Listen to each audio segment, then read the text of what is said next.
საქართველოს მართლმადიდებელი სამოციქულო ეკლესია 2 ნოემბერს ღირსი მამა გაბრიელის აღმსარებლისა და სალოსის ხსენების დღეს აღნიშნავს.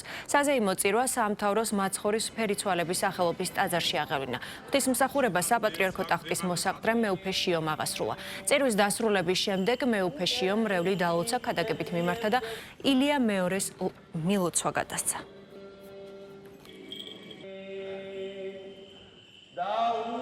დღევანდელ მსოფლიოში, როდესაც არის ესეთი სულიერი ძნელბედობა, ჩვენ განსაკუთრებით გვამხნევებს ღირსი გაბრიელის სიტყვები, რომ სულიწმინდის მადლს არასდროს დაუტოვებია საქართველო, არც არასდროს მოაკლდება.